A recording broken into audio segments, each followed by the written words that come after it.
시어머니와 며느리. 조선 명종 때의 실화입니다. 아버지가 돌아가신 뒤로 더욱 심해진 고부 갈등으로 고민에 빠져있던 윤진사가 하루는 그의 아내를 불렀다. 가정불화는 가정 파탄의 원인이 되어 어머니가 얼른 세상을 떠나셔야 할 텐데 아직 기운이 좋으시오. 그렇다고 병나기를 바랄 수도 없잖소. 이런 생각이 불현은 되지만 70 노인이 그만 사셔도 원통할 것이 없으시니 차라리 밥에 약이라도 타드려서 얼른 세상을 버리시게 하고 싶소. 그런데 고민이요. 병환이 없이 갑자기 돌아가시면 외삼촌이 벼락같이 와서 원님에게 검시를 해보자고 할 것이요. 만약에 독살로 증명되면 매일같이 불화하던 며느리의 소행으로 인증할 것인데 차마 그렇게는 못하겠소. 그러나 방법은 한 가지 있소. 부인이 한 달 동안 거짓으로 효부의 행동을 해서 동네 사람들에게 그 집 며느리는 참 효성스럽다 는 소문만 나게 해주시오. 그럼 그때 가서 약을 타 돌아가시게 해도 동네 여론은 이럴 것이요.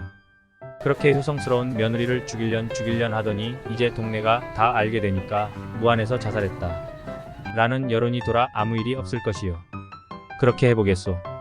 아내 이씨는 그 말이 반가웠던지 효성을 어떻게 하란 말이요? 라고 되묻는다. 내가 시키는 대로만 하면 될 것이요. 지금이 추수시기이니까 날마다 일꾼을 부려서 타작하는 집에 가서 어머니께서 요새 입맛을 잃어 진지를 못 드신답니다. 그래서 일집에 맛있는 반찬 좀 얻어갑시다 하고 밥까지 얻어오시오. 그리고 어머니께는 일집에 갔더니 반찬이 좋아서 얻어왔으니 맛있게 잡수세요 라고 권하면 돼요. 날마다 그렇게 하면 집집마다 당신을 효부라고 칭찬하게 될 것이요. 또 내가 생밤 한 마를 사다 줄 것이니 그 밤을 매일 10개씩만 밥에 쪄서 두었다가 아이들 모르게 어머니 주무실 때에 잡숫고 주무시라고 하세요.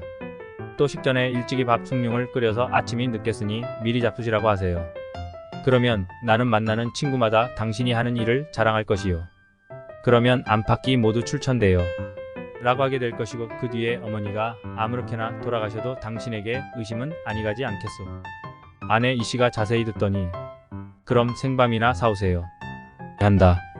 아내 이씨는 이튿날부터 남편이 지시한 대로 철저히 실행하여 나갔다. 시어머니 김씨는 며느리가 차차 달라져가는 것이 고마워서 여간 잘못이 보여도 눈 감아주고 무슨 일이든 자신이 해가기 시작하였다. 날이 갈수록 기특하고 고마운 생각이 깊어져 갔다. 동네 집 잔치에 가서 국수 한 그릇만 받아도 며느리 생각이 나서 집으로 가지고 와 며느리를 불러 앉히고 내 생각이 나서 혼자 못 먹겠더라 하고 같이 먹자 하였다. 어느 날은 내가 집에서 보낸 봉송 음식에 귤병 한쪽이 있는 것을 보고 시어머니가 손에 감추었다가 얼른 며느리 입에 넣어주었다. 며느리 이씨는 제일 귀한 것인데 아들과 손자도 아니 주시고 내 입에다 넣어주신다 는 생각에 감격이 넘쳐났다. 날씨만 추워도 며느리가 식전에 아침 짓기에 춥겠다 싶어서 밤중에 나가서 물을 끓여놓기도 하고 감기 들겠다 옷 껴입어라 하는 말을 날마다 했다. 어느 날 윤진사가 어머니를 위해 저고리 한 감을 사왔다.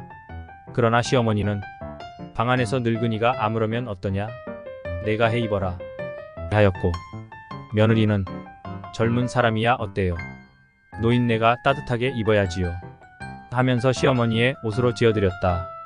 어느 날 김장을 담으려고 일찍 일어나서 며느리 이씨가 저고리를 입어본 후 자기가 잠든 사이에 시어머니가 자기 저고리를 가져다가 당신의 저고리 솜을 빼서 두툼하게 솜을 두어 놓으신 것을 발견하였다. 개천에 가서 김장거리 씻기에 쏠까 해서 이렇게 하셨다는 생각에 감사하여 며느리는 넘치는 눈물을 주체할 수가 없었다. 나는 시어머니를 죽일 마음으로 거짓 효성을 부린 것인데 시어머니는 진실로 나를 아끼시는구나. 내가 벼락 맞을 년이다 하고 각성하는 계기가 되었다. 그리고 한 달이 되었는데 남편이 조용한 틈에 아내를 보고 이제는 이 근방에서 전부 당신을 효부라고 말하게 되었으니 오늘 저녁부터 진지에 약을 타서 드립시다 라고 말했다. 이 말에 며느리 이씨가 울면서 약을 주시면 내가 먹고 죽겠소. 내가 죽일려니요. 전일의 불화가 모두 내 탓이요 라고 말하였다.